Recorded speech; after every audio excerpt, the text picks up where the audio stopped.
to marry 4 women. What's the wisdom behind this? They say that our Prophet got married several times because he was a lustful person. What would you say to them? It is said that he married Aisha when she was only 7 years old. So why do atheists make such ridiculous claims? Today, we're going to ask you some questions that confuse a lot of people. You have 60 seconds to answer each question. Are you ready? I'm ready.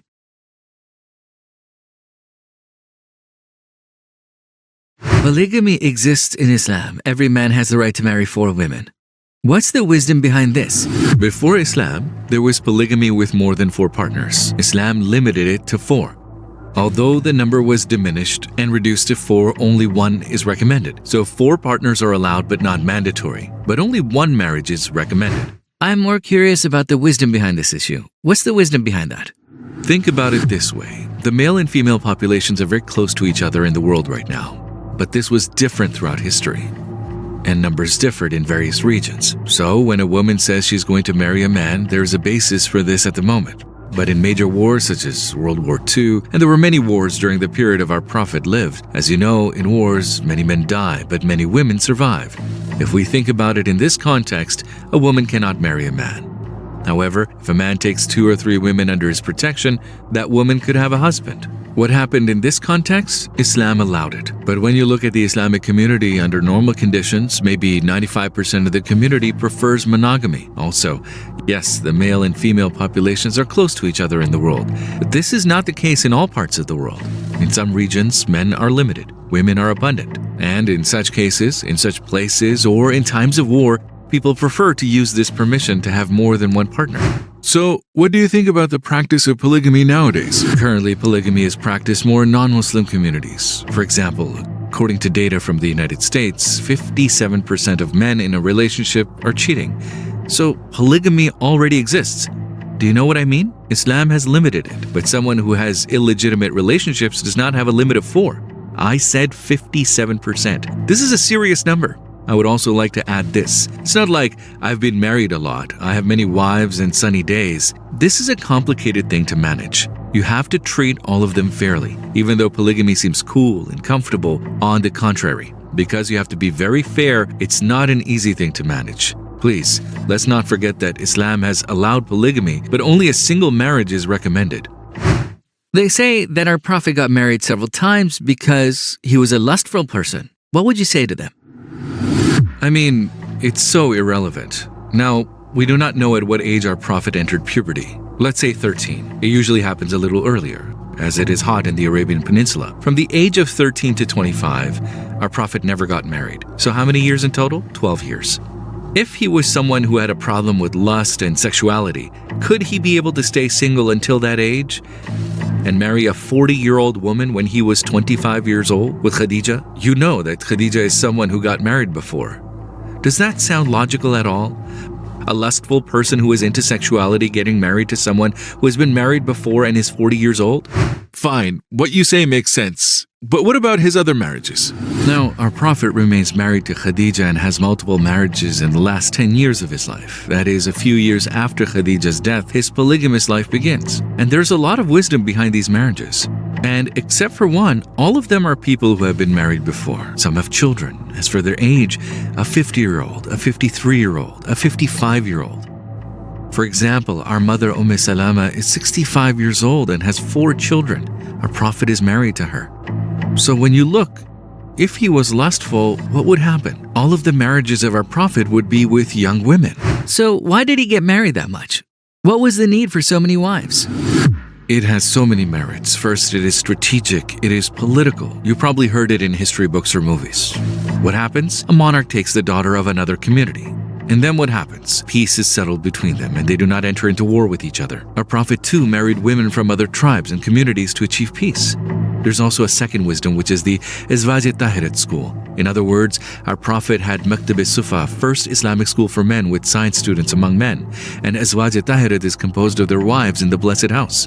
Outside the house, it was conveyed by the companions of the Sufa, but who would convey the knowledge inside the house? Especially when there were certain things specifically about women. Right? Even Badi'a Zaman Sayyid Nursi says almost half of the religious rules come from the Tahirat. That is to say, the house became a school. So it's nothing like the non-believers imagine. They're not marriages made in a sexual context. I mean, someone can find the marriage of a monarch logical, and he won't ask, why did he marry her? But our Prophet's apolitical strategic marriage irritates him. It is said that he married Aisha when she was only 7 years old. What would you say to that? This is a funny claim. Can you imagine a prophet marries a 7-year-old at the age of our prophet was also quite advanced? And how old was Aisha? According to the information obtained from the hadith, our prophet was already quite old. It is said that when he was 55. Aisha is said to be about 20 years old according to the hadiths. And why marry Aisha? Aisha is incredibly intelligent. She has an incredible memory. Now, we need to get information about the life of our prophet. How will we get it? Would an older person inside the house convey this better? Think in terms of memory and intelligence. Think in terms of observation. Or would a young person do it better? Aisha had a duty. And she was one of the 5 narrators who conveyed the most information. This gives us serious information about what she was doing inside. But why do atheists make such ridiculous claims? They have many similar funny claims. Why? To deceive those who do not know, those who cannot find the answers. When people do not have any knowledge about Islamic sciences, they slander and make things up to deceive the ones who don't know the real issue. This man you call an atheist, he does not even believe that there's a creator of this magnificent universe. He believes that it made itself accidentally. Isn't it normal to go astray in such matters? The man could not even find the owner of the universe. By slandering the prophet, he's trying to get people to think like him. Think about it. Our prophet, up until the age of 25, there is bodily warmth and lust. During that 12-year period, he never got married. Then he was 25, he married a 40-year-old woman who had been married before. And our prophet only relates to this polygamy issue in the last 10 years of his life, and only with political and strategic marriages, but also within a decreased male population. And while we have reasons such as Ezvaj Tahir at school, when someone comes and says, why did he make these marriages? Was it for lust? They accept the historical facts about our prophet. Marriage. Yes, he married them. He married Aisha, so they accept that. But they do not accept other historical facts about our prophet. Like what? Our prophet is a man praying until his feet got sores. They don't know this bit of information. They don't know anything about the person's life, righteousness, and reliability, who prays a lot and has so much devotion. They only know what suits them and make claims like, wasn't he lustful? When you look at the general piousness and morality of our prophet, him marrying a 9-year-old, a 7-year-old, or marrying for lust, and getting married all the time for lust, does this model of a man match up with the devotion of our prophet? And you know, I once said something like this to an atheist. I'm running out of time, I know. I'm sorry, but I said something to an atheist after he asked a question. I said, I'm going to ask you something. As much as you browse these atheist websites, have you done any research on websites that have the answers to these questions? Can you honestly tell me? He said I didn't. Do you know what I mean? In other words, he found a belief model he could easily sin with. Atheism. Okay, God doesn't see us. There are no angels, no guilt. Okay, this information is correct. Maybe some people can answer these. No, I won't go into that part. I found what I wanted. I got it, and I don't want to learn anything else. If someone has that mentality, then the truth cannot be reached. But inshallah, we claim that there is an answer to all these questions about Islam. We do not trust ourselves, but we trust the Quran.